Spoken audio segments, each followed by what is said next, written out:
Good evening. Michael Parenti, the taught the title Reagan and the Russian U.S. Intervention in the Cold War. If I can, I'd like to only momentarily come back. This nature of capitalism that it must expand. A no-growth capitalism, as some of our more naive colleges have argued for, is a contradiction in terms. The reason you invest is to accumulate. And your accumulation of capital has no purpose or meaning unless you can mix it with labor to yet increase your wealth further. And of course, you use large sums of it for personal consumption and for political power and for control of your culture and for that wonderful, good, happy life that you so liked. As George Bush's wife said, we are millionaires, but we are not ashamed of it, and we enjoy our wealth. And I thought, at last, finally, that's it. Instead of the usual thing is, how we rich suffer and we're misjudged and it's just terrible being rich. And okay, I wondered who that man was creeping up like that. Okay. Can you hear me better now? Is it all right? Got it. That seems to be out of range, actually. This microphone has a mind of its own. All right. Now, that nature of expansion really affects the nature of, it's an important imperative because it means capitalism also can never stay home. It goes abroad. If you ever saw the film Controlling Interest, there's a corporate president who says, those corporations that stayed regional in New England years ago and decided not to go national, we can't even remember their names. They died. We had to go national. And those of us who are now national know we have to go international. We have to invest abroad.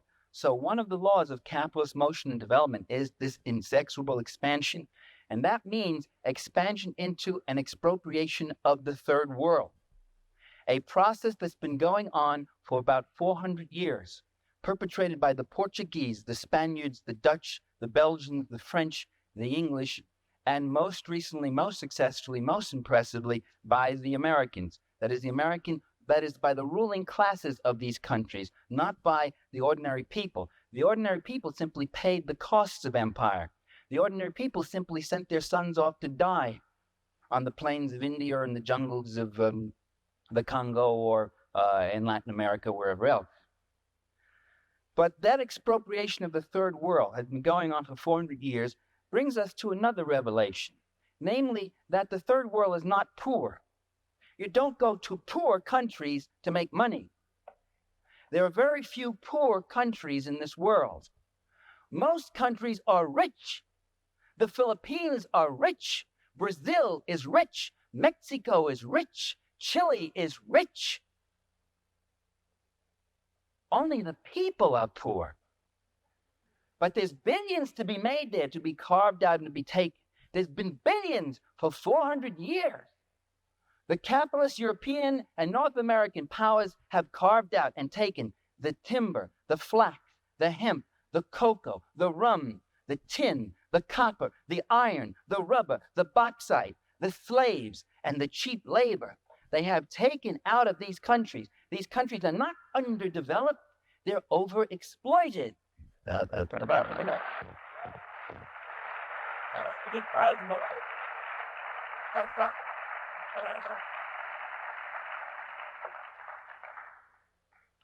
One of the countries that had a great deal of Western capital in it was Tsarist Russia.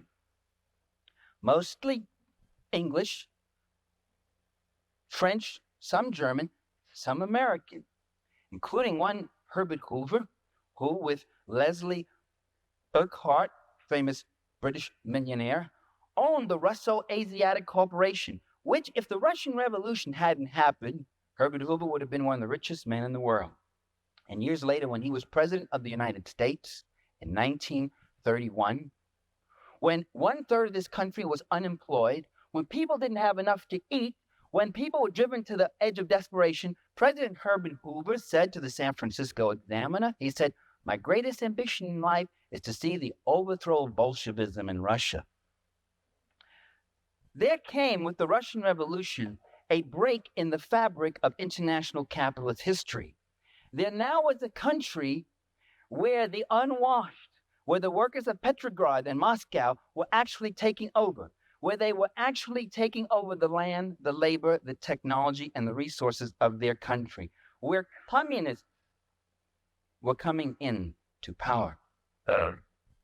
And there's a remarkable correspondence between Secretary of State Lansing and President Woodrow Wilson, in which Lansing says, the Bolsheviks are wanting in political virtue. They would preach to the ordinary man that he might elevate himself through political means rather than by dint of hard work. This would be a most unfortunate example to the common man in our country and other countries. They understood what was the threat. The Americans themselves, the American ruling class, had very little cap, didn't have all that much. I told you about Hoover and a few other speculators, other people like that. But they joined in with 14 other nations to invade the Soviet Union, to overthrow the socialist government that had just been put in after the Tsar was overthrown. That process of invading a revolutionary country is still happening before our eyes. If you want to understand those years after the Russian Revolution, just look at what's going on in Nicaragua. Invasion, either by directly with troops from your own country, or by using surrogate troops, and they use the white armies and the white generals, the white guard armies. Embargoes, isolation, withholding food supply, sabotage, encirclement, refusing diplomatic recognition. These are the methods that are used, and these are the methods, time-honored methods, that are being used right now by Reagan against another revolutionary government, which is Nicaragua.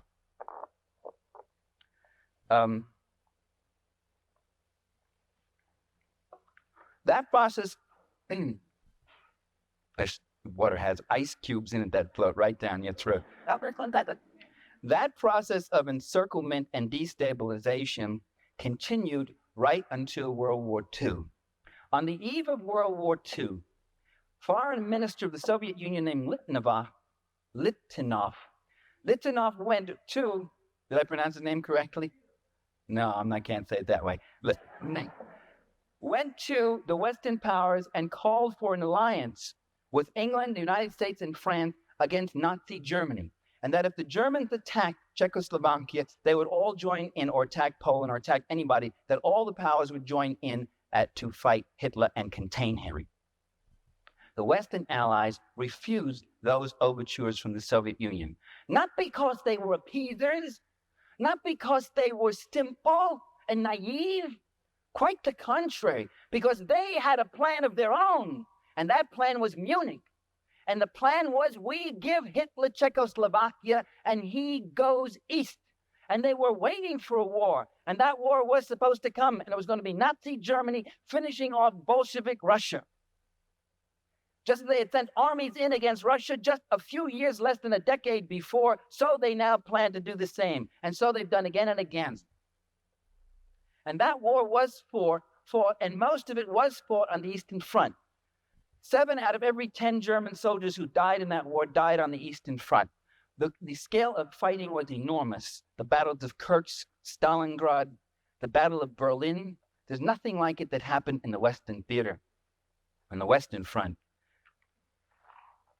Listen, the Battle of Berlin, you saw 2 million German soldiers against 3.5 million attacking Soviet soldiers. The losses were stupendous. But at the end of that war, the Soviet Union emerged as a major power, very weakened, very much weakened, having lost most of its industries west of the Urals, having lost 20 million people. Most of its transportation, by the way, at that time was still by horse or oxen in most areas for most of its population, but it still had the Red Army. And yet it was not an army that had any intention of marching through Europe, although that was a NATO myth that was cultivated at the time. And there's an interesting set of documents that just came out in the American Historical Review, which point out now that the West and the State Department never really believed that the Soviets were going to invade Western Europe. That was a myth which they consciously propagated. They knew that after an exhausting war, the last thing the Russian people would ever go for, or the Russian leaders themselves, they would go for was another war. There was no sense, they had no interest in such a war.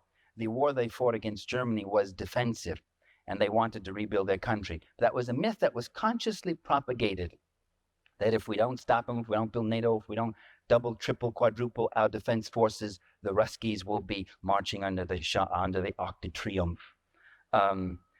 The point of all of what I've said so far is just to point out to you that the Cold War did not begin in 1947, but it began in 1917. That the Cold War had been going on even before the Russian Revolution, in the sense that the U.S. has been consciously, and other Western countries have been consciously suppressing any kind of revolutionary forces. When Ronald Reagan says that we've got to stop the Sandinistas and overthrow them because they are an extension of Soviet power, we might ask ourselves, we've been in Nicaragua 11 times, and at least 5 of those times there was no Soviet Union. We've invaded Costa Rica, we've invaded Haiti, we've invaded Mexico, and there wasn't Soviet Union. We invaded these countries long before there was a Soviet Union. It's not that they're surrogates of the USSR, but that they are developing revolutionary movements which will bring a competing social order, one that will use the land, the labor, the resources, technology, and capital in a different way for social need, communally, for nonprofit, public sector development, rather than for private capital accumulation. This would mean the death of capitalism, of that class with its power and privileges, with life as they love it, and hold it, and will fight tooth and nail to defend it. As Mrs. Bush said, we enjoy our wealth. The U.S. empire at the end of World War II replaced Britain. The Brits were eased out of Iran. British oil companies were replaced by American oil companies. British sugar companies in Honduras were eased out by American sugar companies. And America also picked up the tab. America built a bases, an American empire, over 2,000 bases around the world, including about 300 major ones. American fleets are on every ocean. American planes fly the skies over every continent, almost. And so we see enormous investment in the third world, and with that enormous investment since World War II, an enormous growth in poverty. Now that's unusual, and that really goes against the accepted ideology, which is that attract investments in here because that'll bring prosperity and jobs, all that sort of thing. But what investment has brought to Haiti is the immiseration of the small Haitian farmers. What investment has brought in Latin America and most other countries has been the displacement of the peasantry, their proletarianization. They're being thrown into shanty towns to suffer poverty wages or chronic underemployment. What investment has brought with it also is increasing illiteracy, sickness, disease, poverty, and dislocation and disfranchisement. A growing foreign debt and indebtedness, growing investment for cash crops. By the way, that's what the whole Mexican Revolution was about. Yeah. Was the land going to belong to the Mexican so they could grow beans and alfalfa and feed their people? Or was the land going to belong to the big sugar companies and latifundio owners so they could grow sugar to export as a cash crop to make more money, to yet make more money, or coffee or whatever else? And with that growth, with that investment comes a dislocation in the structure of the third world country, so that the whole infrastructure of it gets built around capital extraction. The economist Ray Brown, when he went to Cuba before the revolution, it was in 1958, he was there about a year or so before, was impressed by how every major road he saw went from a sugar plantation to a refinery to the seaport. While there were whole communities without roads, they couldn't get to doctors, they couldn't have schools, couldn't see a priest. The sugar companies had their roads. And when you send foreign aid to those countries, 9 out of 10 of those dollars goes to build the infrastructure, to subsidize the capital investment of the private corporations, or to pay for the police and the army of that country, not to defend it from foreign invasion, because Uruguay is not going to invade Bolivia. because Taiwan isn't going to be invaded by the Philippines. But they need those big armies to defend their rulers from their own people, because those people are in such a state of immiseration. So that's where our foreign aid goes. And as someone once said, foreign aid is when the poor people of a rich country give money to the rich people of a poor country. And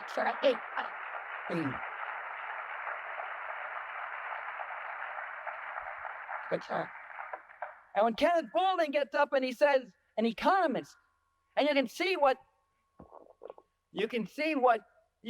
when you get brilliant people like Kenneth Boulding speaking so naively, you can see the troubles you get into, the swamps you go into, the baby talk, silliness you get into when you think without Marx, when you think without class analysis.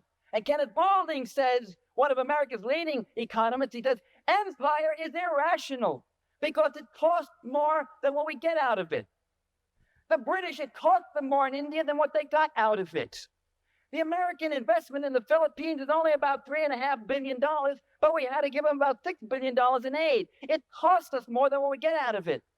And that's when you think without a class analysis, because as we know, as you're going to know before the evening's over, that it's very profitable.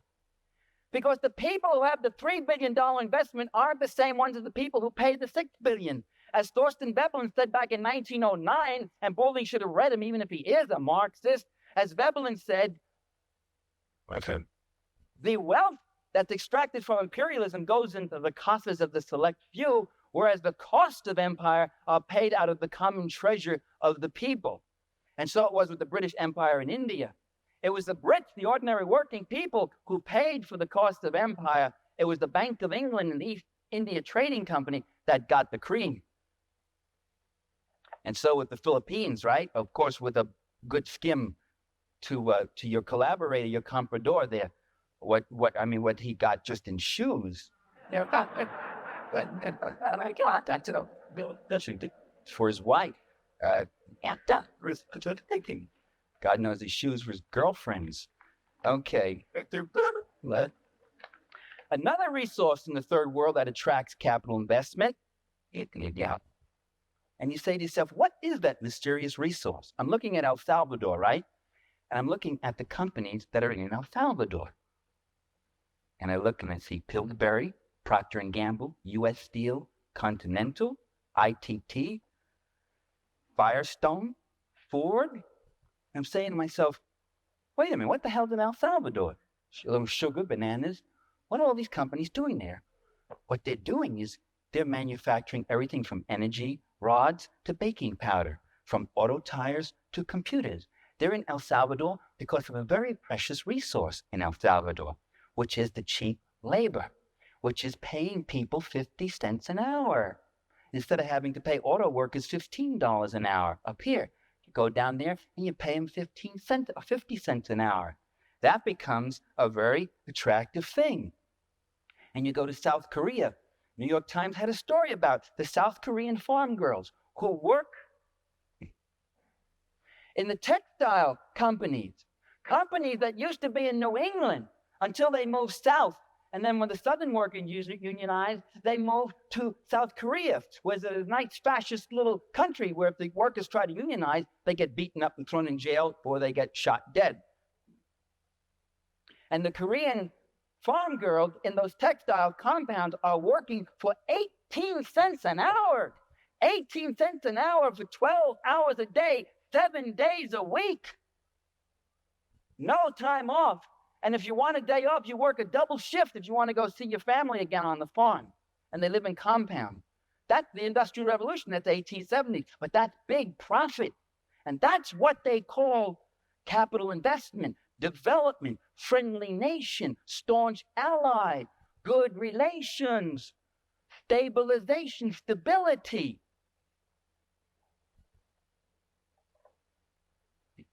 And General Motors, when they tell you, ladies and gentlemen, that they've got to pave over Detroit and they've got to close down factories because the cars aren't selling as well as they should, what they don't tell you is that in the last 10 years, General Motors has opened up a dozen new factories in other countries for the reasons I've just talked about. So here's another resource This, in fact, is the key resource, the resource which is the source of wealth, along with natural resources, which is labor.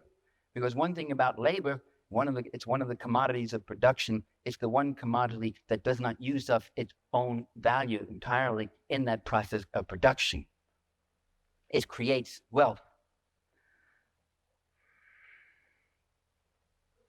Now, there's another development, though, that's come with all of this. And that other development is that revolutionary movements have been emerging all around the world, these competing social orders. And so they must be targeted. Now, the United States has given a number of reasons for why, Ronald Reagan has most vividly recently, for why we must go on with our military buildup and our intervention in third worlds, why we must attack countries like Nicaragua, why we must oppose guerrilla movements in El Salvador, why we must try to overthrow Afghanistan, Angola, Mozambique, Guinea-Bissau, and various other countries where the forces of social change are taking place. And the reason they give is the freedom of the people there, for democracy. We are in Central America to defend democracy. Well, a moment's reflection would raise some serious questions about that hypothesis, because it becomes clear that, in fact, the U.S. government has a record in recent years of overthrowing democracies. In Chile, Salvador Allende, elected in a free and open election, was overthrown. 10,000 people were executed. Tens of thousands of others were driven into exile. Others have been put in prison. And you have one of the worst fascist dictatorships, all with the support of the United States, which after Allende's election cut off all aid except to the Chilean military. In Guatemala in 1954, the Arbenz government was instituted, and Arbenz legalized all student organizations. Students were very powerful. The first democratically elected president of Guatemala. Arbenz legalized trade unions, opposition newspapers, and then he started doing some very dangerous things. He began to nationalize the unused land of United Fruit Company. And that's when U.S. corporations and the CIA went in and overthrew Arbenz. And that's a matter of public record, by the way. The CIA, the Eisenhower administration, admits that. Eisenhower proudly boasted of how the CIA overthrew Arbenz because he was a serious leftist influence. And so with Mossadegh in Iran, so with Goulart in Brazil, so with Bosch in the Dominican Republic, so with a variety of other democratic leaders, at least 6 or 7 in Latin America, who were overthrown and generals brought in with the aid and assistance of the U.S. government. So it can't be that we're there to foster democracy. We seem to also make war against democracies. And in addition, we support some of the worst dictators. If Reagan is really against tyranny, if he really hates tyranny, why doesn't he send freedom fighters into Paraguay or Chile or South Africa? Why doesn't he start sabotaging there, putting a squeeze on them? In fact, the whole fight with Libya might be less of a mystery if you understand that really the worst thing about Colonel Gaddafi, who is a kind of a strange guy in some ways, but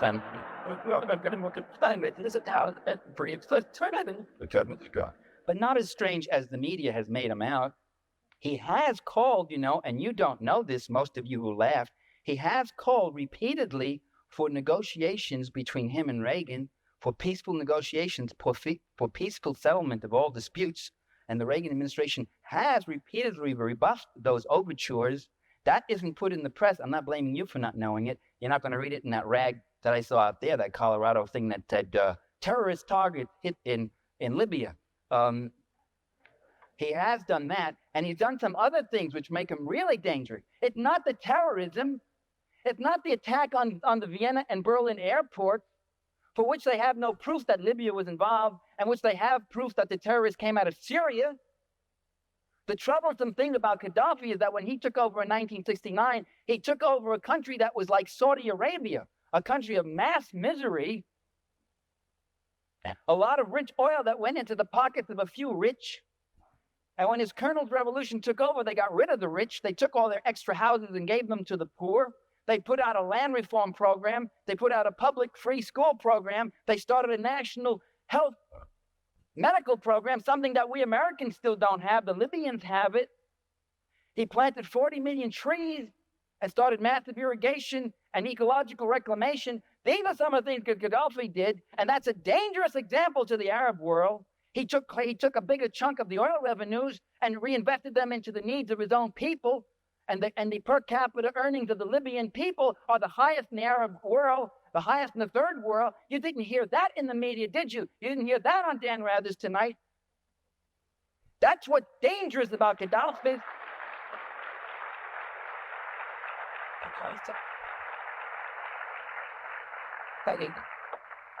And the cue comes, and you know the cue when Reagan says Gaddafi is a tyrant over his own people, like the Sandinistas are tyrants over their people, like Allende was a tyrant over the Chilean people. The minute they start social reform, the minute they start tampering with our oil, our bananas, our sugar, our copper, our iron, our bauxite, why, they're tyrants.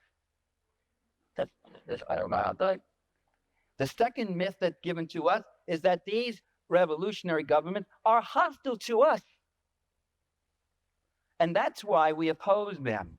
Right-wing dictatorships get along with us. They're friendly to us. Why is that, though? What is it about right-wing dictatorship that make them so friendly? What are they being so friendly about? What is the community of interest that they have? I already explained it, I believe. It's a common class interest. And the left-wing guys come in, but they're hostile to us. Well, that doesn't really seem to be true, though. The first thing these left-wing governments do when they come into power is ask for friendly diplomatic and economic relations with the U.S. Certainly that's what the Sandinistas did. They honored the debt that swindler Somoza ran up, and they asked for closer economic relations. That's what the Cubans want. Every socialist country, from a huge power like the Soviet Union to a small power like Vietnam or Cuba, to a mini micro power like Grenada under the New Jewel movement, every single one of them asked for more trade, normal political, economic, and diplomatic relations with the United States. Not necessarily out of love, but because they saw it in their self-interest, because their interest was to develop their own economies and to have peace and security on their borders, to invest less in military defense. There was even an article on that in the New York Times in which Fidel Castro makes that point. We want to spend less on our military defense. It doesn't make sense to the Cuban. Why must they go 16,000 miles away to Japan to buy school buses? That's where the Cubans get them. They go 16,000 miles away when they could buy them right from Florida, 90 miles away. Why must they get their medical supplies in China and Czechoslovakia when they could get them from the U.S.? Cuba has the largest import tonnage costs of any country in the world because of the U.S. blockade, a boycott. So it's very much in their interest to cultivate friendlier relations. There's a substantive thing there, much firmer than love. No one's claiming they love us. And love, after all, you know, is a volatile emotion. It comes and goes. Much firmer than love is self-interest, and therefore the basis for some kind of normal relations with those countries.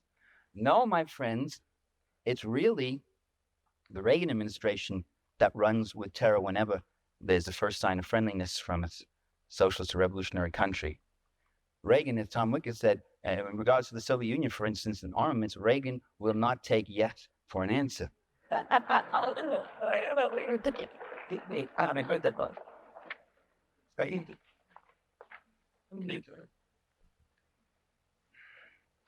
The final reason given is that we must contain the red tide. You heard that March speech by Ronald Reagan, vintage stuff, where he talked about a red tide lapping our border if we allowed Nicaragua to sustain the kind of government that its people have chosen in free and open elections.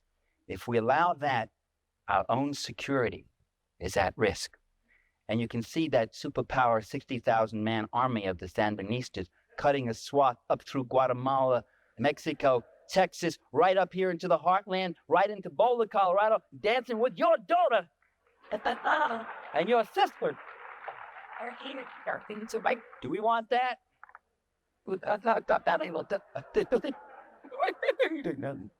I hear that good dances. The image of that is the image of that tiny nation of 3 million being a threat to us, you know? Reminds me of the Vietnam War. We used to hear that same stuff. We said, if we don't fight them in the jungles of Vietnam, we'll have to be fighting them on the shores of California. And Walter Lippmann said, the image of the Vietnamese getting into their little PT boats and coming across the Pacific and taking California is an insult to the U.S. Navy.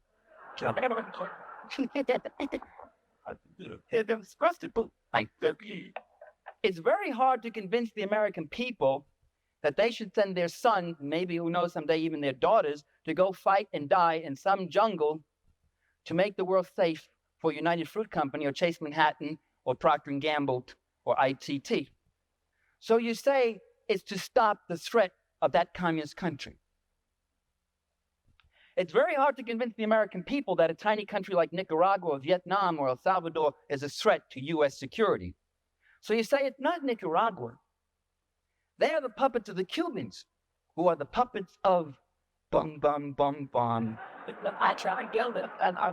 big red bear in the Kremlin.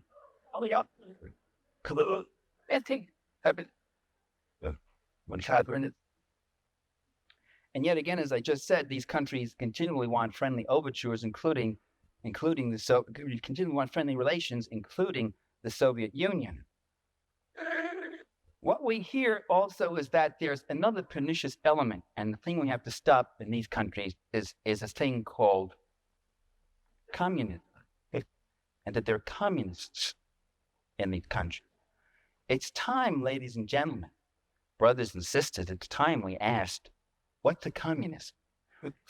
What does a communist do that is so dangerous? That they would have us believe that communists merely hunger for power rather than wanting the power to end hunger. They would have us believe, the New York Times, let me refer to an editorial where they describe the undesirable and offensive Managua regime. By the way, these countries don't have governments, they have regimes. You'll see that in newspapers all the time. We have government. And I said to myself, what is undesirable and offensive about Managua? Is it the land reform program, where they took all that massive land owned by those few rich compradors and gave it out to the people who were starved for land? Is it the farm co-ops that they're setting up? Is it the community industries and the public work programs to create jobs for people who have been chronically unemployed? Is it the food program, a ration of beans and rice for every kid in Nicaragua so that nobody, no matter how poor that country is, they're all getting fed? Is it having the lowest infant mortality rate in Central America despite earthquake and civil war and foreign invasion and attack and embargo? Lower even than Costa Rica, which is supposed to be the big show place? What's so offensive about Managua? It is those things in some degree. It is creating a competing social order. It is people, it is those who have been downtrodden. It has been those who have been used as fodder in the capital accumulation process, now claiming back the process of production, claiming back their own land, claiming back their own flag, their own dignity, and saying this country is going to be for us and not for you anymore, gringo.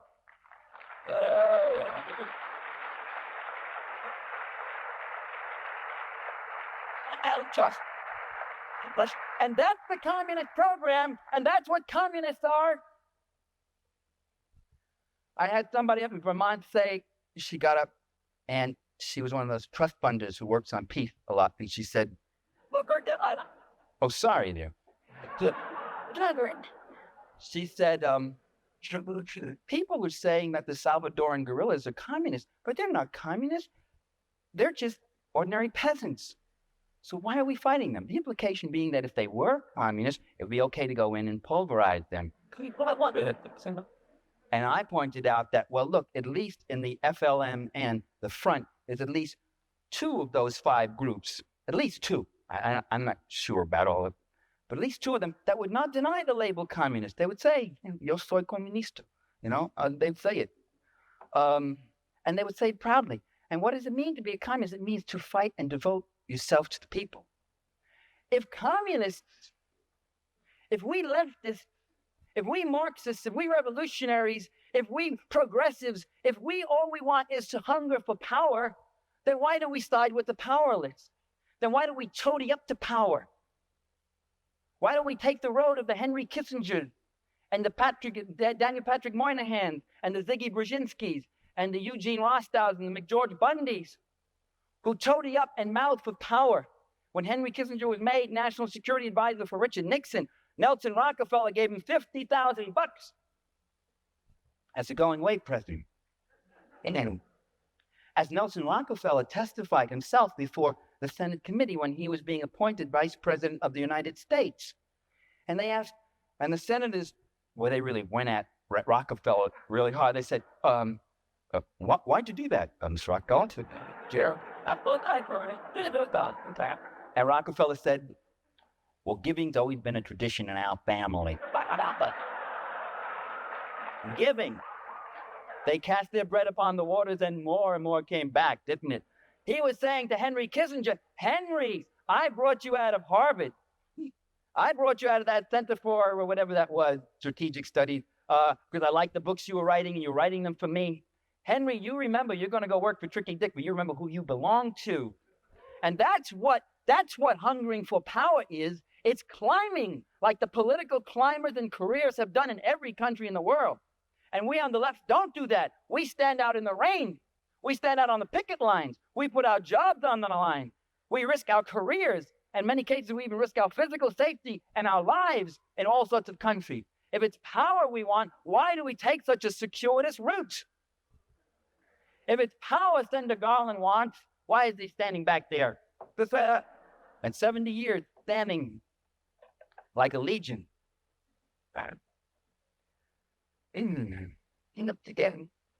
Well, these communists do all these reform things, yes.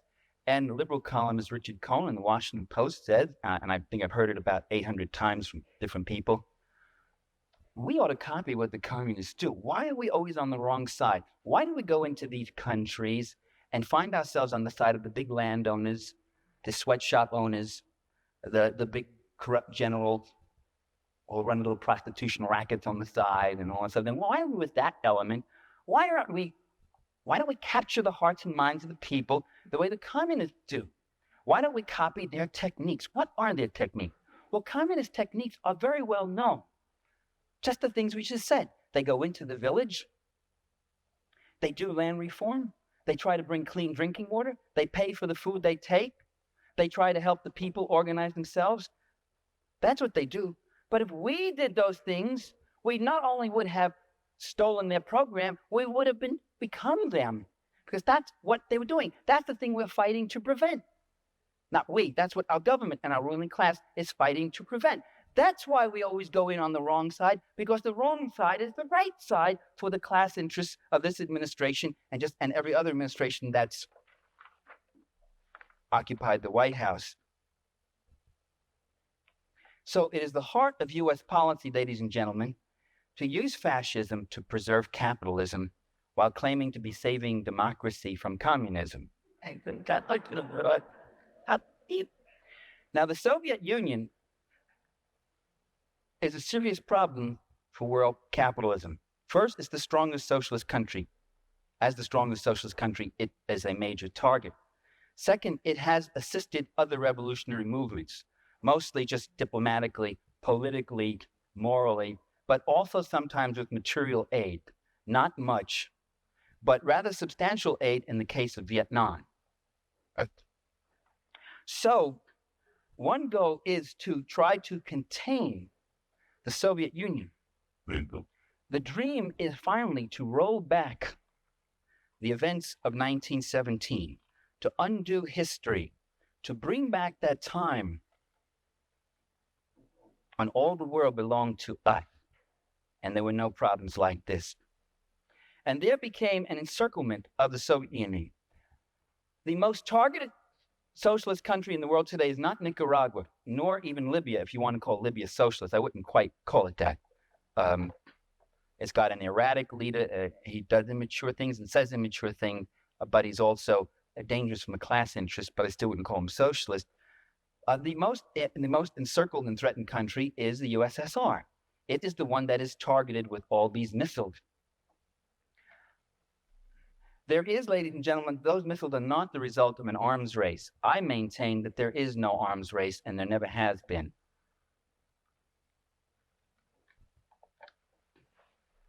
A race, Right. as you know, the model of a race is the two proponents moving, each more furiously ahead of the other, trying to put as much space to get to some goal. That model doesn't explain arms escalation. What we have had, rather, has been an arms chase, with one side, the U.S., unilaterally escalating each time, and the other side, the Soviet Union, playing catch-up, often with a 2 to 7 year lag in the particular weapon system. That was true of the A-bomb, the hydrogen bomb, the long-range bomber, submarine-launched missiles, the MIRVs, the multiple warheads, the ICBMs, tactical nuclear weapons, solid fuel rockets, and now even today with the MX, the cruise, the Pershing, and the neutron bomb, the race model doesn't explain it. It's a chase.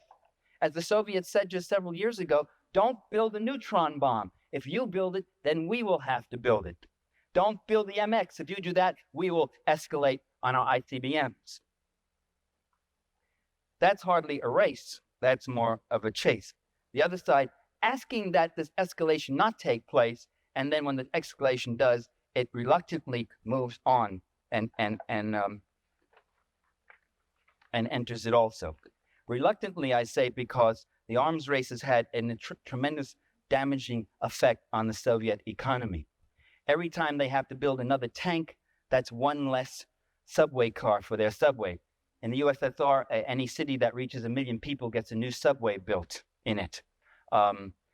Every new missile means that much less quality consumer goods. It's also, by the way, has the same drain on our country, but it's not as evident given the kind of country it is. The arms race here, the defense spending is, of course, an enormous shot in the arm to the owning class in terms of profits, guaranteed cost overruns, fat contracts, so forth. The Soviet Union has a capital shortage, unlike the US, which has a capital surplus, and so therefore this deprivation. The Soviet Union has a labor shortage, unlike the US, where there are 20 million people underemployed. It has a smaller industrial base, so to match us, that's a greater drain on it. It has scientists who would prefer working in the civilian sector because their work in the military sector remains anonymous. Managers who would have management jobs in the civilian sector. In short, it has a number of rational reasons why it would like to diminish the arms race. As Gorbachev has said again and again, we have a lot of building in our own country. We have never had a normal year in our history. We have had foreign invasion, revolution, invasion again, forced collectivization, et cetera, armaments race, and we would like to have some normal years. Again, not necessarily love, but something much stronger, which is self-interest.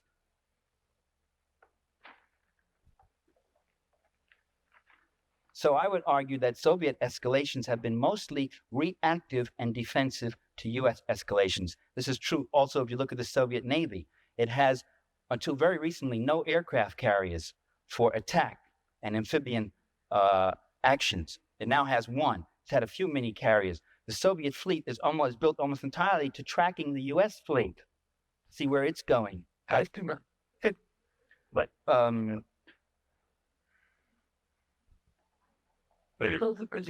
Soviet interest in disarmament is reflected in the proposals that they have made. You could say, well, words are cheap. I want to see actions. First of all, words aren't cheap. Words count too. What a nation says is reflective of what it's doing. But actual moves also have been taken. For instance, one, the Soviets proposed the eventual disbanding of NATO and Warsaw Pact armies. A proposal, gradual, mutual de-escalation, step by step on each side, one to that, now like that. The US turned down that proposal, would not even study it. The Soviets proposed in the last 4 years, nuclear-free Europe, reducing their medium-range SS-20s and all those to match the 162 which France and Great Britain had. That was a proposal made 3 years ago. It's a proposal which Gorbachev has brought forth again. It's one which Reagan has ignored, but simply to go for zero sum, and without the two reasonable stipulations which Moscow has asked for, namely that if we get rid of all our missiles both sides, we also guarantee that you don't transfer any of your existing missiles in Europe to the French or British, and the French and British begin to get rid of their missiles, or at least at this stage, they freeze them. And in fact, the French and British now are increasing their number of intermediate range missiles. And remember, intermediate range missiles in the West, cruise and Pershing missiles in Western Europe are not intermediate range. They can reach Soviet soil, so they are strategic. They can hit Soviet ICBMs. Soviet SS-20s are nasty weapons indeed, but they cannot reach the United States. They cannot knock out any MXs or ICBMs. They are not first strike potentials.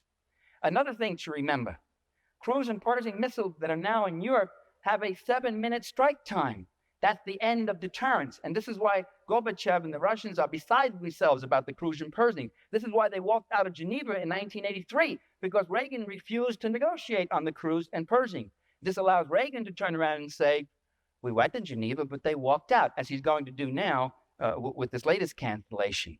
So what you do is you shove a person away, you act hostile toward them, they get up and they say, well, you obviously don't want to negotiate, they walk out, and then you turn to your people and say, you see, they don't want to reach an agreement.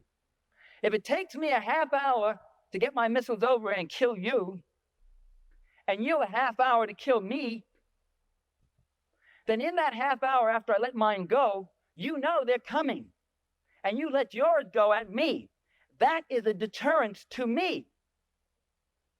However, if I can reduce the striking time to 7 minutes, and they're so low and fast, and your radar can only pick them up in the last 2 minutes, I now have a first strike capacity on you. You no longer have deterrence. I no longer can fear your missile, because my missiles are targeting yours. And I'll knock out all of your missiles, and then I'll have a second strike capacity to hit you. You'll have a feeble retaliatory strike. Your feeble retaliatory strike, however, will be blocked out by my Star Wars. Ah, is that what Star Wars is all about? Yeah. Yes. You see, the criticisms about Star Wars are largely irrelevant in that area. People have said, scientists have said, it's a ridiculous project. It's going to have to work the first time and work perfectly. Only if the Soviets launch their 10,000 missiles at us in a fit of peeve one day, they say, let's destroy the world, and they send the missiles at us, only then will Star Wars have to work perfectly. But if the function of Star Wars is to be a shield against a feeble retaliatory strike of the Soviets after a first strike by the U.S., then Star Wars becomes much more effective. And Ronald Reagan himself let the cat out of the bag last year when he said, it doesn't have to work perfectly in speaks and all. They've got him away from the platform and all that. Because they explained it to him just that morning at breakfast. And it ends. That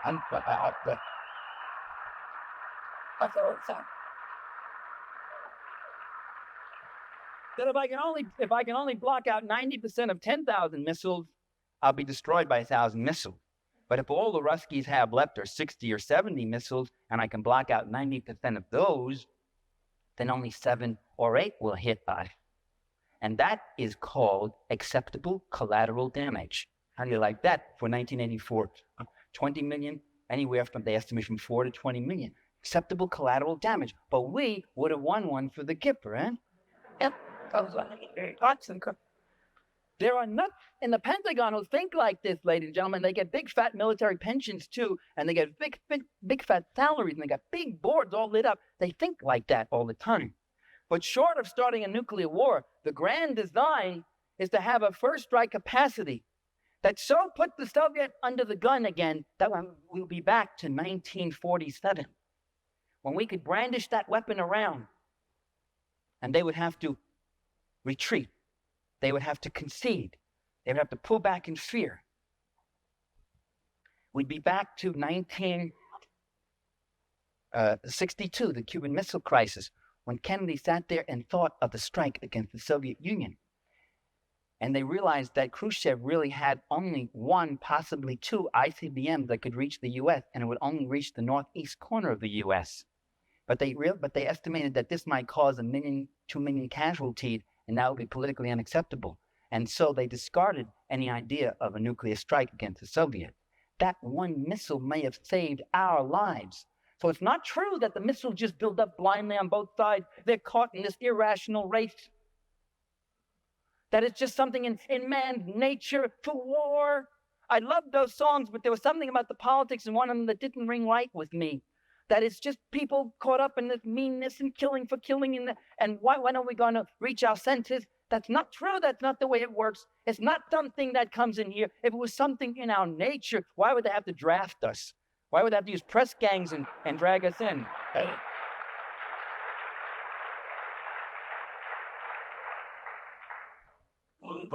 The Nazi leader, Hermann Göring, said, nobody, no poor Slav wants a war, not even a German, not even a German. What does he want to sit in a stinking trench with the smell of blood, listening to the screams of his buddies lying there, quivering with cold and terror? Where does he want to be? He wants to be in his home. He wants to be on his farm. He wants to be with his family. No poor Slav wants a war. You got to drag him out and dress him up and beat the drums and wave the flag.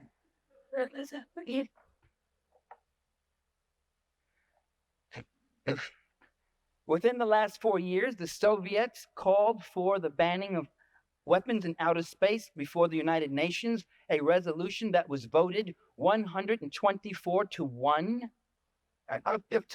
Who was the one? Not the U.S., Ronald Reagan. It wasn't the American people, right?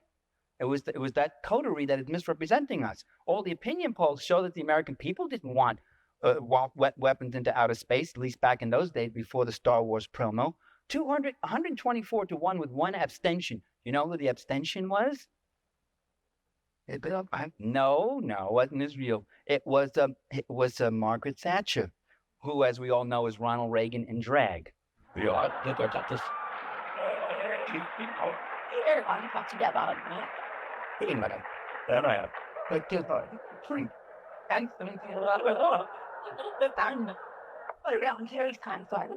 Soviets have signed a no first use pledge, a pledge that we will not be the first to ever use nuclear weapons.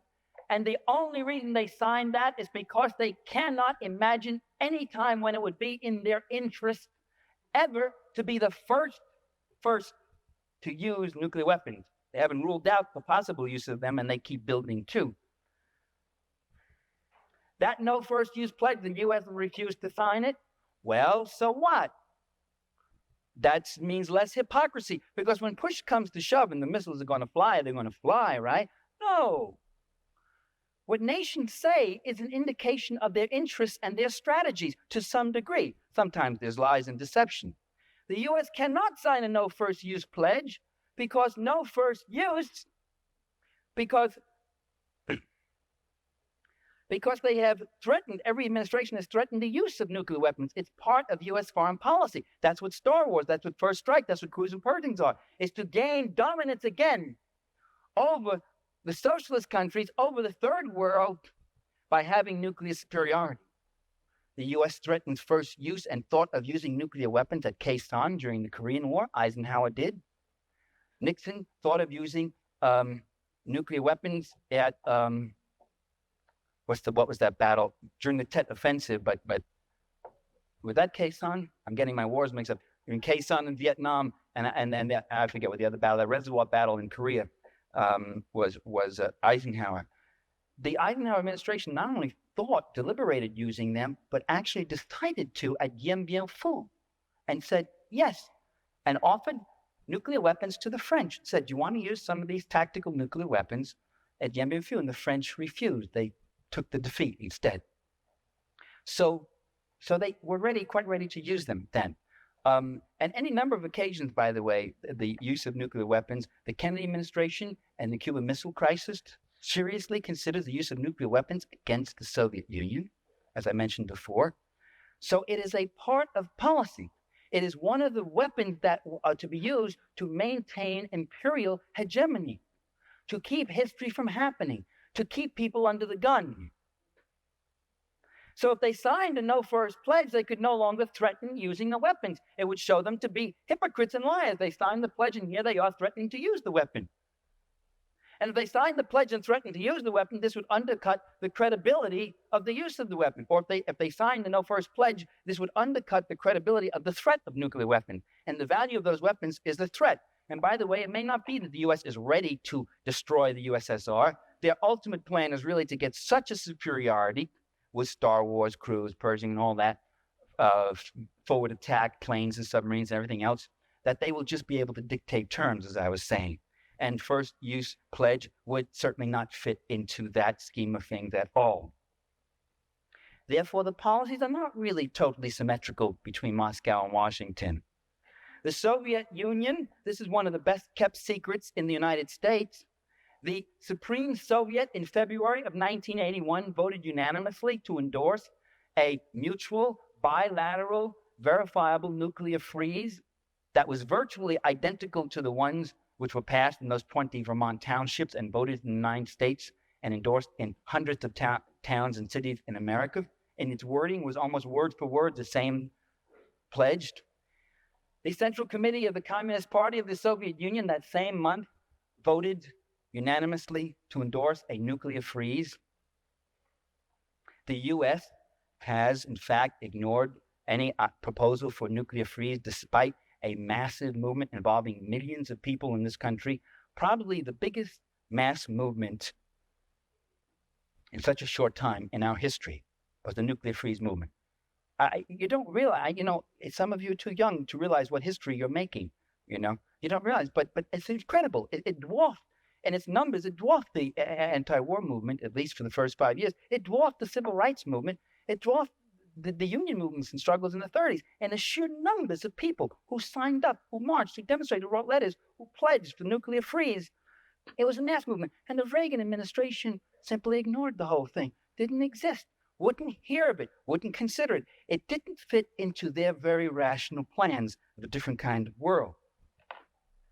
The Soviet Union has called for the reduction of ICBMs.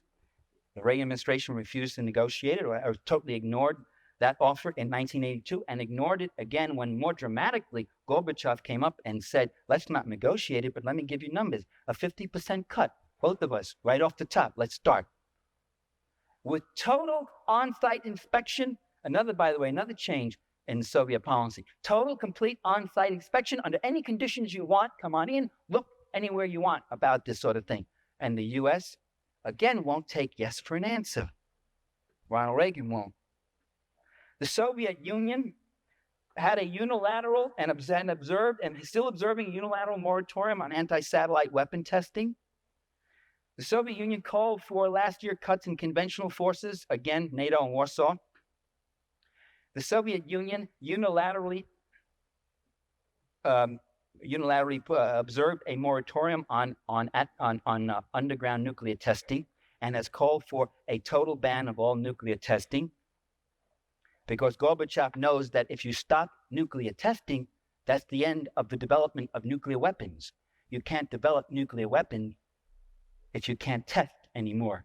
And Reagan knows that also, and so he's ignored the proposal. The Soviets unilaterally, last year, as you know, said, we will not test for the rest of this year. And the Reagan administration said, oh, that's because they do all their testing early in the year, and they've got them all done already, but we still have a few tests. Well, then, okay, maybe that's it. So do all your tests, catch up, and when it comes December 31st, you say to them, we're going to observe it too. Didn't do that. January 1st came, and Gorbachev said, we will extend that moratorium several more months. And the U.S. said, oh, they extended because they don't test in the cold months, January, February, March. They don't test then. Although they supposedly do all their testing in the early part of the year. I don't understand that one. And then when they extended the moratorium yet a bit further, the argument was, this is a propaganda ploy. They're trying to appeal to the American people. And we, in order to reach the ultimate point of getting rid of nuclear weapons, will have to continue testing right now. What was a masterful phrase of doublethink. I mean, that was an actual quote I wish I had it. I couldn't find it in my materials on the plane. What I'm arguing here, ladies and gentlemen, is that U.S. foreign policy is not foolish. It's not stupid. It's quite rational. When someone says, what are we doing? We're opposing guerrillas in El Salvador and we're supporting guerrillas in Nicaragua. That's quite rational. Because the guerrillas in El Salvador want to change the social order. And the so-called guerrillas, they're not guerrillas. They don't live with the people and build their base in the country. The mercenaries and contras who are attacking Nicaragua want to bring back the old order. There's a very rational system. They're not foolish. They're not confused. They know what they're doing.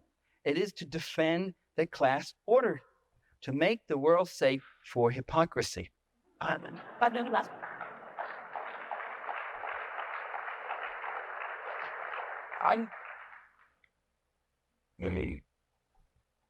Star Wars, besides being that defense, that first strike shield, people say it's too expensive. What are you talking about? It's too expensive. That's one of its attractions. It's going to cost $1 trillion. It'll cost more than the entire New Deal WPA program and the Manhattan Project, which gave us the atomic bomb, and the Eisenhower Highway Project. Put all of them together, and the building of the railroads, put all of them together. They won't cost as much as Star Wars. $1 trillion is for the first stage. They think the first stage. That's what the boys like who have the defense contracts. That's what they love. They see dollar bills. Getting there is all the fun. Whether the system works or doesn't work, the expensiveness is the major attraction. It will violate the ABM treaty. And now we see even it violate the atmospheric testing treaty. What's wrong with that? Reagan has no loyalty to the ABM or the atmospheric testing. He's been wanting to violate them since he's been in office. Now, having said all this and giving you this picture, I would like to add something else. That the ruling class rules, but it doesn't rule quite in the way it wants to. That in fact, we must not be overwhelmed by these facts or this analysis, but we must be enlightened. We could understand why they do these things. Ronald Reagan is not stupid. He gets confused. He goes to Ecuador and says, it's wonderful being here in Colombia. He does things like that, and he muffles on questions.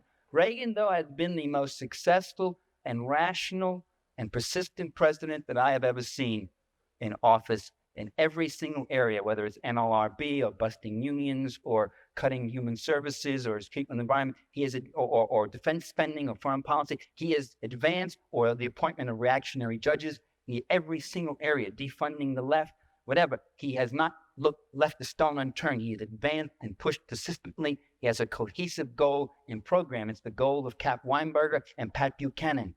It's the goal of the radical right. And he has been rather successful at it, but not completely. Because at the same time, in the years that Reagan has been in office, the protest has grown. Democratic forces have grown. Changes continue throughout the world. Peace forces in the Soviet Union. By the way, there are massive peace forces. Millions of people marched. The Leningrad Peace Committee. There are photos of these people marching with these banners. No missiles east or west. And again, you should make a distinction between a country which supports and encourages a massive peace movement and a government like ours, which derides it, red baits it, ignores it, or puts it down. A nuclear freeze movement. Democratic forces have grown in power since Vietnam. Do you realize that Ronald Reagan has not invaded Nicaragua? Do you realize, as I said before, that the United States has invaded Nicaragua 11 times and has actually occupied Nicaragua 3 times, including for periods of as much as 10 or 13 years, and the Marines went in there and burned huts and killed people and raped and murdered and dismembered people? Coleman McCarthy just had a column in the Washington Post of a 78-year-old guy who said, I was in there when we were fighting Sandino back in 1928, and when I got out as a young kid, I had nightmares for years after. I shot innocent people. We saw guys getting their genitals cut off and tortured. The Marines did that. Do you realize that? Do you realize today the United States has a striking power, a deployment power, a force, a delivery power that's 1,000 times more powerful than anything Calvin Coolidge had? And you got a president that's 1,000 times nuttier than Calvin Coolidge, who would like to go in there, who wants to go in, and yet he hasn't. Well, what held him back? It's the Democratic force. It's the same thing that kept Nixon from using nuclear weapons in Vietnam, as the story came out when the Pentagon Papers were released, or not the Pentagon Papers, the White House tapes, where they were afraid of what the disruption and the reaction of the people in their own country. It's the Democratic forces in this country. It's the Democratic forces around the world. It's the Nicaraguan people who are armed and ready. He could go in and carpet bomb it with B-52s, not lose a single man, and just devastate it, destroy it. But then he would have to go in with troops. Like that line in Antigone, you would make of it a graveyard and call it peace. But those troops would still find survivors, and they would have to fight them. And there would be unacceptable losses. And Americans would die in Nicaragua. And the war might escalate. And all over Latin America, people might rise up. Why do you think those Latin American leaders, those corrupt, rich, comprador, collaborationist leaders, say to Ronald Reagan, we don't want you in Nicaragua. We oppose that policy. We support the Contrador program. Are they suddenly going left on us? No, they're worried about the reaction of their own people. The losses in Nicaragua would be unacceptable. But unacceptable to whom? Not to Ronald Reagan. He wouldn't mind losing 2,000, 3,000, 4,000 American boys if he can take Nicaragua. That's no loss to him. He's got plenty of fodder. He's got it right in this room. He'll have you down there. He had 261 Marines blown away in Lebanon on one day, and he wanted to go back in with more and fight more. Those were acceptable losses to him. There was no skin off his nose. It's his class interests he's worrying about. He kept talking about the emergence of the Lebanese left and Lebanese socialism, and we must stop it. It was unacceptable losses politically. It means that there are political forces that can fight back. That is too costly to him, not morally. So, we may be stronger than we think. And we must never believe what they try to make us believe about ourselves, that we're weak, that we don't have it, you see. Let me just close with one last little story, okay? Because I've been going too long. Because I lived in Washington. I was living in Washington about 6 years, and I was asked by some Filipino exiles in 1981, I think it was, or 82, to go speak at Lafayette Park. At the White House is right across the street from Lafayette Park. I always tell friends, I speak at the White House a lot. I have the big megaphone, and I speak at the White House. Did you speak at the White House? Yes, I speak at the White House. With these microphones. And so there I was speaking, And these Filipinos were so appreciative, it was so moving to me. Oh, Michael Parenti, would you speak? And so I give this speech and I talk about the Philippines. What I said to you, the Philippines are not a poor country. Only the people are poor. It's rich and they should deserve the inheritance, blah, blah, blah. They said this whole thing and all. And here's this little band, about 200 people, about half Filipino, half American. And and I look at this, and then I look across at the White House, and you know what I see? I see about 600 police. Their helmets, their guns, rockets, this, everything, cars, all this stuff, all over there. And I see limousines, a fleet of limousines comes up. It's Marcos, President Marcos, coming up to the White House porch. You can't see the actual porch is blocked off, but you can see the limousines go up there to get hugged and kissed by Ronnie Reagan, because he's a great defender of democracy, this Marcos. And I see this, and I see all this display of power. And I see these Filipino heavies, the securities, they come around, they're looking at the Filipinos, like checking them out. They recognize anybody on. And I'm standing there with our brave little band of 200 people without signs in it, and we're walking around chanting. And I do what a lot of people do in this situation. I start to bleed inside. I start to say, my God, look at that power. Look at that wealth. Look at the force. And we got this little band of people, And then after I gave my talk, I wandered over we had a fence up and we had a display of pictures of Filipinos who had been tortured and found dead, grisly photos by the Marcos people. And a Marcos security guy, a Filipino thug, plain clothes, comes walking up. And he looks at the pictures standing next to me. And he goes, and he sort of smirks. Like, And I never had such a feeling. I wanted to really, give him one upside his head. But I've outgrown those days. So, and I'm saying, look at this. They got it all. What are we going to do? And look what's happened 3 years later. Just look what's happened. This incredible transition. Democratic forces mobilized. And this Marcos just blown away. Just remember who has the source of power. When the people get it together, they have a strength like nothing seen. When the democratic forces move, the forces of reaction must retreat. And these great generals and dictators and presidentes who sit there in their big palaces with their boodle and their corruption and their bayonets and their guns and their spies everywhere, they get thrown off just as a stallion was thrown off a little fly. So we speak truth to power. Just remember that. Speak truth to power. Mobilize, organize, never be sad. Remember what the great Italian communist Antonio Gramsci said, you have a pessimism of the mind, but an optimism of the will. You see the worst, you consider the worst, you work against it, but in here, you work for what is freedom, what is justice, for what is right. It is our destiny, it is our future. The future itself depends upon it. Thank you.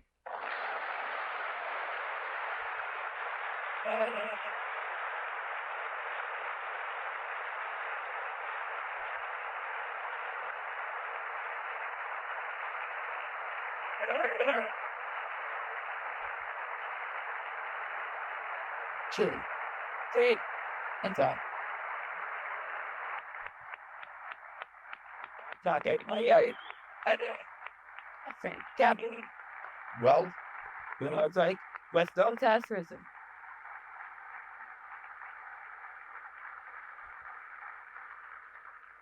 If you wish to ask Professor Parenti some questions, please come to the microphone. There are 2 microphones out here on the floor, and he'll be happy to take questions. So let me remind you, there's a demonstration starting about now, right out on the terrace after this is over. What about the I thought I talked about Libya already. Gave you my analysis. You mean the recent events or the terror attacks? I don't know what the question was. There's one way and grounded that for how do you kick it on the destiny? How power which part there or the Jesus continues to qualify it or is he really thinking that enough out of for time?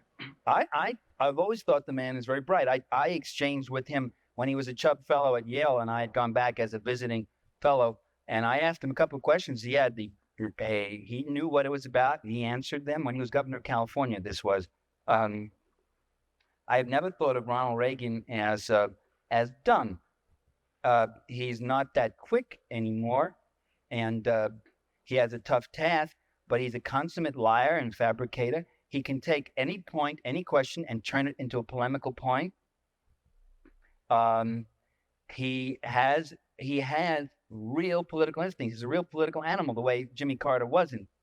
For instance, when the shuttle blows up, he comes on, he makes a speech, and he turns that disaster into a price paid for glory. This sacrifice cannot be in vain. We must go on, and we will get to the truth. And our system, things are in the open. Then he appoints William Rogers, who's in bed with the space industry, to start this commission investigation and do a miserable little job, almost a cover up, except people kept leaking things to the press, so the commission had to go then and ask these questions. That's an example of it. I think he's a very effective spokesman for his class, and very effective leader for his class. If you don't think so, tell me why not. Yeah, it's something. The biggest thing he's done is cut inflation, as I said on radio earlier today. And inflation is the great terror of most Americans. How do you maintain yourself? How do you save a little? How do you get ahead? How do I survive my old age? And once you cut inflation, people feel a hell of a lot better. And for At the price of employment, at the price of the poor, but the poor are a minority, and they'll suffer more. But everybody else was voting their pocketbook. In this country, when survival is so tough and so competitive, people voted their pocketbook. Even many of those who opposed him on most issues, they voted for him because they saw his alternative as being ineffective and being a big spender. Reagan has been the biggest spender of anybody in the White House. He's increased the debt by 1.8 trillion. It's really more. I'm sorry. He's doubled the debt. It's all triple. It'll be tripled by the time he gets out. He's the worst deficit spender in the world. But people are getting a little ahead of themselves. And when he said to them in 1984, he said, "Are you better off now than you were in 81?" And that's true. In 81, Jimmy Carter was president, and you had a 12.5%, 13% inflation. And that terrorizes people who don't want to spend their old age in a furnished room, who think they're going to be able to have a standard of living that's somewhat decent. I mean, the system plays on it takes advantage of the very insecurity that it creates. This stuff about he's a magic leader and he's all this personality, Teflon, and all that, that's not true. In 1982, when unemployment was increasing and inflation was high, nobody wanted his endorsement in the 82 congressional elections. His name was mud. It was only when the economy got a little better, and it got better because he got lucky with oil prices, got all these cheap imports from the third world, and he's cut the buying power of the working class and deflated prices in that way. I guess. I mean, nobody knows too much about. We keep conjecturing about what causes the inflation, what doesn't, and so forth. But in any case, that I think is the answer to Reagan's magical appeal. If this economy takes a plunge, you'll see people react in a different way. The economy comes first because that's the first condition of life and survival. Issues like the deficit or El Salvador are secondary, although there are surprisingly large constituencies around those issues. Well, you talk about over and I don't what's like to app expression, which don't be glad for the one because which I'd like to say is the right to the years east of it, cities power to them. Can't travel outside of Germany. I've been very high use jurisdiction, but I can tell you that it's vacant. And these don't need to for out of those allies or just sister out. You're vacant, yeah. You saw me stuff like kind of the country. The list of search and travel with these, but it's just something in my that's our. Well, during World War II, most of the destruction by Allied bombing was in East Germany. So after the war, East Germany was vastly more impoverished than West Germany. 1. 2 was Prussia. It had a large Nazi contingency or sympathy. A lot of those people wanted to come west. 3, the Russians at that time, the Soviets made a mistake of taking machinery and stuff out. They actually began to extract capital from East Germany, which they only did for a short while. The Poznan riots turned them around, and they've since then been putting in or giving the East Germans more favorable trade relations. 4, the U.S. pumped in billions of dollars in the Marshall Plan to West Germany. There was a boom in West Germany, production and such. So many people wanted to leave East Germany for West Germany, for the goodies, for the jobs. And there was a vast number who left. The East Germans stopped it for the same reason that about 100 other countries would like to stop it. Brain drain. They just lose, you bleed, the country begins to hemorrhage. The other thing that happens with any kind of migration is once a substantial number of people go, that itself becomes the momentum. Others are attracted, family, friends, relatives. Once they come, they have friends and family or kin or spouses, and they too want to come. And so this is why they stopped it, because they wanted to develop their own country. Whether that's justified or not is another whole question. I'm giving you the reason why the Berlin Wall was built. By the way, there are a few hundreds. New York Review book had an article some years ago. There are a few hundreds every year who go back from West Germany to East Germany. And they were interviewed, and some of them said, well, in West Germany, I had a bigger apartment. I had this and that and the other thing. But that was it. I had nothing to live for. I was isolated. I just had my career and me. I didn't feel part of the community. In the GDR, I feel like I'm working poor part of the community. By the way, now in the GDR, the level of prosperity is very high. It's probably the most prosperous socialist country, maybe more so than Hungary, too. If there are no more questions, this light is right. Is the filming still going on? Oh, okay. This light is right in. Light in. I want a better understanding of such your vision from a better shot. How useful would it be to this audience to look at Soviet today? The February Catholic Act of the model in the Soviet Union for America. Well, the Soviet Union couldn't be an exact model for us. It has a whole different tradition, history. It's had a very unluxurious history. It had a very difficult, terrible, horrendous history. So we couldn't use it as a model. We have a different level of prosperity. What I would say is this. You could look at any existing socialist country. If you don't want to call them socialist, call them whatever you want. Post-capitalist, whatever. I don't care. Call them camels, window shade. Doesn't matter. As long as you know the countries we're talking about, you can look at any one of those countries and you can evaluate them in several ways. One, comparing them to what they had before. And that to me is what's very compelling. That's what's so compelling about Cuba, for instance. When I was in Cuba, I was up in the Escambray, which is like the Appalachia of Cuba, very rugged mountain, people, very poor they were. And I said to this campesino, I said, do you like Fidel? And he says, sí, with all our soul. I remember his gesture, all our soul. I said, why? And he pointed to this clinic right up there on the hill, which we had visited. He said, look at that. He said, before the revolution, we never saw a doctor. If someone was seriously ill, it would take 20 people to carry that person because you'd go day and night. It would take 2 days to get to the hospital. First, because it was far away, and second, because you couldn't go straight. You couldn't cross the latifundio land. The boss would kill you. So you had to go like this. And often when we got to the hospital, the person might be dead by the time we got there.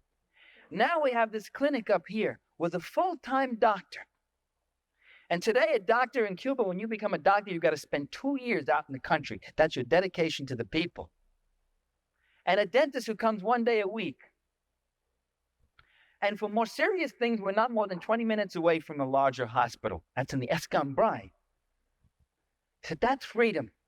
We're freer today. We have more life. And I talked to a guy in Havana who says to me, before, all I used to see here in Havana, you call this drab and dull. We see it as a cleaner city. It's true. You got out, the paint is peeling off the walls, but you don't see kids begging in the streets anymore. And you don't see prostitutes. Always there was prostitutes. Prostitution used to be one of the biggest industries. And today, this man is going to night school. He said, I can read. I can read. Do you know what it means to be able to read? Do you know what it means to be able not to read? I remember when I gave my book to my father, I dedicated a book of mine, Power and the Powerless, to my father. I said, to my father with my love. Gave him a copy of the book. He opened it up, looked at that. He'd only gone to the 7th grade. He was a son of an immigrant, a working class Italian. And he opens the book and he starts looking through it and he gets misty-eyed, very misty-eyed. And I thought it's because he was so touched that his son had dedicated a book to him. That wasn't the reason. He looks up to me and says, I can't read this, kid. I said, that's okay, Dad. Neither can the students. I mean, that's not something. I mean, don't worry about that. I wrote it for you. I mean, it's your book, and you don't have to read it. You know, it's a very complicated book, academic book. See, I can't read this book. And the defeat that man felt.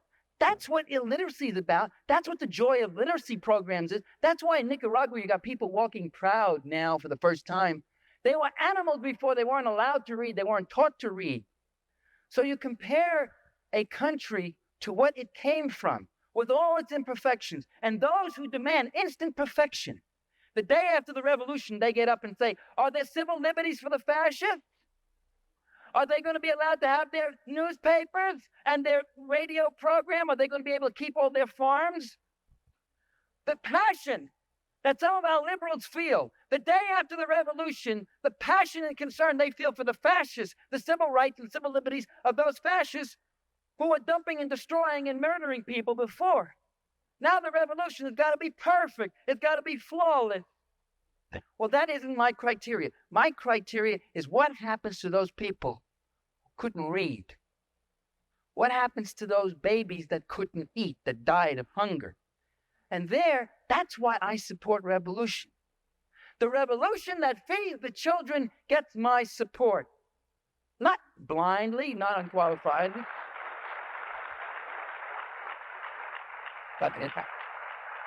And the Reaganite government that tries to stop that kind of process, that tries to keep those people in poverty and illiteracy and hunger, that gets my undiluted animosity and opposition. So that was my answer to you. Let's not judge these countries by some abstract model, but where they're coming from. So you can judge a socialist country, one, by what it's replacing. Two, you can judge it by comparing it to U.S. society. And there, in some areas, there's more higher level of production of goods and prosperity here, although it's very unequally distributed. The poor are the fastest growing social group in America, from 24 to 35 million. That's growth since 1980. And three, you can judge a socialist country by an abstract model of what you might ultimately want. By the way, that's not illegitimate. I shouldn't have said don't impose that. That's a reasonable thing to do in a certain way. Not to damn the country and to be holier than thou, but to say that there are aspirations, there are new forms of social relations we hope we can move to someday. There are places the Nicaraguans may go if they don't have to give half of their income to their army to fight off the Contras. There's new improvements, new cultural forms, new political forms that might develop. In fact, it's fascinating in Nicaragua that there are those new political forms. So I would judge that way. And I would say that what we would do is look at socialist countries and look at the things about them that might be indeed very admirable and learn about them. The ignorance about existing socialism is abysmal on the left, too. Learn about the People's Control Commissions in the Soviet Union, how they work. Learn about the ombudsman role of the press there. Learn about the function of trade unions. William Wimpensinghe, president of the International Association of Machinists, comes back and he said, what clout Soviet trade unions have? Well, I was astonished because I had always heard they were just rubber stamps and didn't do anything. And he said, wow, what a role they play in production, in planning, and protecting the rights of workers. If we had that kind of clout, boy, we could really get results in our system. So there are a lot of things that are worthwhile, which we should learn about, which might be helpful to us, the historical experience that might be useful to us, and also look at the things we don't like and say, no, we don't want that. That would be my approach. Anybody else? This thing went in words. Could we just have, why don't we have just the last two questions, because my answers tend to get long and it's late, and contrary to what you read in the paper, the pay isn't that good. I'm not getting what they printed. I saw those figures. That's not what I was getting. I think Sender is skimming, but go ahead. Yeah, briefly comment on this. And I'm like the past, those with Swedish starting and pain that I am or the early weeks, like to just